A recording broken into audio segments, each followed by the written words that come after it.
ಕಥೆಯ ಹೆಸರು ಜಾಣನರಿಯ ಉತ್ತರ. ಒಂದು ಕಾಡಿಗೆ ಸಿಂಹ ಸರ್ವಾಧಿಕಾರಿಯಾಗಿತ್ತು. ಸಿಂಹದ ಅರಮನೆಯಾದ ಗುಹೆಯು ಅರೆಬರೆ ತಿಂದ ಪ್ರಾಣಿಗಳ ಮಾಂಸ ಹಾಗೂ ಮೂಳೆಗಳಿಂದ ತುಂಬಿ ಹೋಗಿತ್ತು. ಸಿಂಹ ತನ್ನ ಜಾಗವನ್ನು ಸ್ವಚ್ಛವಾಗಿ ಇಟ್ಟುಕೊಂಡಿರಲಿಲ್ಲ.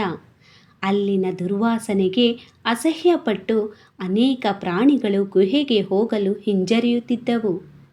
ಒಮ್ಮೆ ಸಿಂಹ ತನ್ನ ಮಂತ್ರಿಗಳಾದ ನರಿ, ಕೋತಿ ಹಾಗೂ ಚಿರತೆಯನ್ನು ಅರಮನೆಗೆ ಕರೆಯಿತು. ಗುಹೆಗೆ ಬಂದ ನರಿ, ಕೋತಿ ಹಾಗೂ ಚಿರತೆಗಳು ಮೂಗು ಮುಚ್ಚಿಕೊಂಡಿರುವುದನ್ನು ಕಂಡ ಸಿಂಹಕ್ಕೆ ಸಿಟ್ಟು ಬಂತು. ನನ್ನ ಅರಮನೆ ದುರ್ಗಂಧ ಬೀರುತ್ತಿದೆಯೇ ಎಂದು ಚಿರತೆಯನ್ನು ಕೇಳಿತು. ಚಿರತೆಯು ನಿಜ ಹೇಳಿದರೆ ಸಿಂಹಕ್ಕೆ ಕೋಪ ಬರುವುದೆಂದು, ಇಲ್ಲ ಮಹಾಪ್ರಭುಗಳೇ ಎಂದು ಸುಳ್ಳು ಹೇಳಿತು. ಕೂಡಲೇ ಸಿಂಹವು ಚಿರತೆಯ ಮೇಲೆರಗಿತು. ಗಾಯಗೊಂಡ ಚಿರತೆ ಅಲ್ಲಿಂದ ಕಾಲ್ಕಿತ್ತಿತು. ಇದನ್ನು ನೋಡಿ ನರಿ ಹಾಗೂ ಕೋತಿ ನಿಂತಲ್ಲೇ ಬೆವರಿದವು. ಕೋತಿಯ ಕಡೆ ತಿರುಗಿದ ಸಿಂಹವು, ನನ್ನ ಅರಮನೆಯು ವಾಸನೆ ಬರುತ್ತಿದೆಯೇ ಎಂದು ಕೇಳಿತು.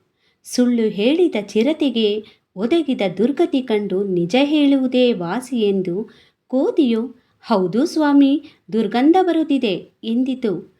ಸಿಂಹವು ಕೋತಿಯನ್ನು ಹಿಡಿದು ತನ್ನ ಕಾಲಿನಿಂದ ತುಳಿದು ಹೊಸಕಿ ಹಾಕಿತು.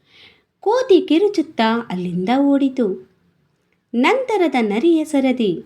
ಸಿಂಹ ಮತ್ತದೇ ಪ್ರಶ್ನೆಯನ್ನು ನರಿಗೆ ಕೇಳಿತು.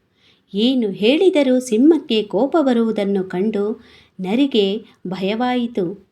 ಚಾಣಾಕ್ಷ ನರಿ, ಮಹಾಪ್ರಭು, ನನಗೆ ನೆಗಡಿಯಾಗಿದೆ, ಆದ್ದರಿಂದ ವಾಸನೆ ತಿಳಿಯುತ್ತಿಲ್ಲ ಎಂದಿತು.